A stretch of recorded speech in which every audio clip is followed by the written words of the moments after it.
ఎప్పుడైనా ఆలోచించారా? ఈ సృష్టిలో జీవరాశులన్నింటికీ రెండే కళ్ళుంటాయి. కాని ఆ కైలాసనాథుడికి, లయకారుడైన పరమశివుడికి మాత్రం నుదుటిపై మూడవ కన్ను ఎందుకు ఉంది? ఆ కన్ను తెరుచుకుంటే ప్రళయం వస్తుందని, అంతా భస్మమవుతుందని పురాణాలు చెబుతున్నాయి. కాని ఆ మూడవ కన్ను వెనుక ఉన్న నిజమైన ఆంతర్యం కేవలం వినాశనం మాత్రమేనా? లేదా మనకు తెలియని ఒక గొప్ప నిగూఢ రహస్యం అందులో దాగి ఉందా? నమస్కారం. ఈరోజు మనం త్రయంబకుడైన ఆ పరమశివుని మూడవ కన్ను వెనుక దాగి ఉన్న అద్భుతమైన మరియు శాస్త్రీయమైన రహస్యాలను తెలుసుకుందాం. వీడియోని ఎక్కడా స్కిప్ చేయకండి, ఎందుకంటే ఇది కేవలం ఒక కథ కాదు, మనలో ప్రతి ఒక్కరినీ మేల్కొల్పే ఒక అద్భుతమైన సత్యం. విభాగం 1: సూర్యుడు, చంద్రుడు మరియు అగ్ని. శివపురాణం ప్రకారం పరమశివుని కుడికన్ను సూర్యుడికి, ఎడమకన్ను చంద్రుడికి ప్రతీకలు. సూర్యుడు పగటిని, వేడిని, చైతన్యాన్ని ఇస్తే, చంద్రుడు రాత్రిని, చల్లదనాన్ని, ప్రశాంతతను ఇస్తాడు. ఈ రెండు కళ్ళు భౌతిక ప్రపంచాన్ని చూడటానికి, సమతుల్యతను, బ్యాలెన్స్ను పాటించటానికి ఉపయోగపడతాయి. కాని ఈ రెండూ కాకుండా ఆయన నుదుటి మధ్యలో ఉండే మూడవ కన్ను అగ్నికి ప్రతీక. అగ్ని లక్షణమేమిటి? దేనినైనా దహించివేయడం. దహించిన తర్వాత మిగిలేది స్వచ్ఛమైన బూడిద, భస్మం. అందుకే శివుని మూడవ కన్ను తెరుచుకున్నప్పుడు అది భౌతికమైన వస్తువులను కాదు, అజ్ఞానాన్ని, అహంకారాన్ని మరియు కోరికలను దహించివేస్తుంది. విభాగం 2: కామదహనం. అసలు కథ ఏమిటి? మీకందరికీ మన్మథ దహనం లేదా కామదహనం కథ తెలిసే ఉంటుంది. తారకాసురుడు అనే రాక్షసుడిని సంహరించడానికి శివపార్వతుల కుమారుడు జన్మించాల్సి ఉంటుంది. కాని శివుడు ఘోర తపస్సులో ఉంటాడు. ఆ తపస్సును భగ్నం చేసి ఆయనలో పార్వతీదేవిపై కోరికను, అంటే కామాన్ని రగిలించడానికి మన్మధుడు వస్తాడు. మన్మధుడు తన పూలబాణాన్ని శివునిపై వేసినప్పుడు శివునికి కోపం రాలేదు.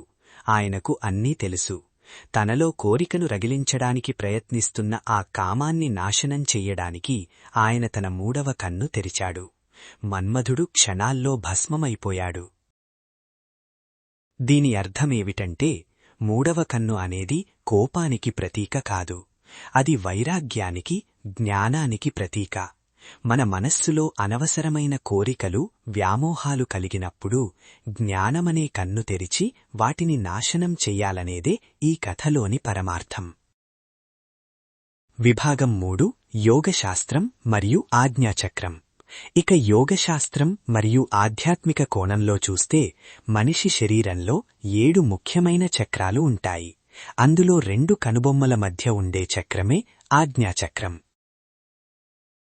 దీనినే థర్డ్ ఐ అని కూడా అంటారు.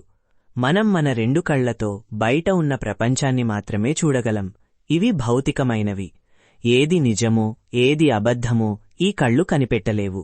కాని లోపలికి చూసే అంతర్దృష్టి అనగా జ్ఞాననేత్రం తెరుచుకున్నప్పుడు మాత్రమే నిజమైన సత్యమేమిటో మనకు బోధపడుతుంది. శివుడు ఎప్పుడూ ధ్యానముద్రలో ఉండి కళ్ళు మూసుకుని ఉంటాడు. అంటే ఆయన బయట ఉన్న ప్రపంచాన్ని కాకుండా తనలో ఉన్న అనంతమైన విశ్వాన్ని ఆ మూడవ కన్ను ద్వారా చూస్తున్నాడని అర్థం. అందుకే ఆయన్ని జ్ఞానస్వరూపుడు అంటారు. విభాగం 4: మూడవ కన్ను మరియు పీనియల్ గ్లాండ్. ఆధునిక సైన్స్ కూడా ఈ మూడవ కన్ను కాన్సెప్ట్ గురించి ఒక ఆసక్తికరమైన విషయాన్ని చెబుతోంది. మన మెదడు మధ్యలో చిన్నగా బఠానీ గింజ ఆకారంలో ఉండే గ్రంథిని పీనియల్ గ్లాండ్ అంటారు. ఇది ఖచ్చితంగా మన 2 కనుబొమ్మల మధ్య లోపలి భాగంలో ఉంటుంది. మనిషి నిద్ర, మెలకువ మరియు ఆధ్యాత్మిక అనుభవాలను ఈ గ్రంథి నియంత్రిస్తుందని శాస్త్రవేత్తలు చెబుతారు. ప్రాచీన ఋషులు వేల సంవత్సరాల క్రితమే ధ్యానం ద్వారా ఈ పీనియల్ గ్లాండ్ను ఉత్తేజపరచవచ్చని, తద్వారా అతీంద్రియ శక్తులు అంటే హయ్యర్ కాన్షియస్నెస్ పొందవచ్చని చెప్పారు. దానికి ప్రతీకగానే మన సాంప్రదాయంలో 2 కనుబొమ్మల మధ్య కుంకుమ, విభూతి లేదా గంధం పెట్టుకుంటాం. ఇది ఆజ్ఞాచక్రాన్ని ఎల్లప్పుడూ చల్లగా, ప్రశాంతంగా ఉంచుతుంది. ముగింపు. కాబట్టి మిత్రులారా, శివుని 3వ కన్ను కేవలమొక అద్భుత శక్తి మాత్రమే కాదు, అది మనందరికీ ఒక గొప్ప సందేశం. మాయతో కూడిన ఈ భౌతిక ప్రపంచాన్ని చూసి మోసపోకండి. మీలో ఉన్న అంతర్దృష్టిని మేల్కొల్పండి. అజ్ఞానాన్ని దహించి జ్ఞానం వైపు ప్రయాణించండి అని ఆ పరమశివుడు తన 3వ కన్ను ద్వారా మనకు బోధిస్తున్నాడు. మనం కూడా ప్రతిరోజూ కాసేపు కళ్ళు మూసుకుని మన లోపల ఏం జరుగుతుందో గమనిస్తూ మనలోని చెడు ఆలోచనలను భస్మం చేసుకుంటే మన 3వ కన్ను కూడా తెరుచుకున్నట్లే. ఈ వీడియో మీకు నచ్చితే ఆ శివయ్య ఆశీస్సులు మీపై ఎల్లప్పుడూ ఉండాలని కోరుకుంటూ కామెంట్స్లో ఓం నమఃశివాయ అని రాయండి. ఇలాంటి మరెన్నో అద్భుతమైన ఆధ్యాత్మిక రహస్యాల కోసం మన ధవళాచల ఛానల్ను సబ్స్క్రైబ్ చేసుకోవడం మర్చిపోకండి. సర్వం శివమయం. నమః శంకరాయ.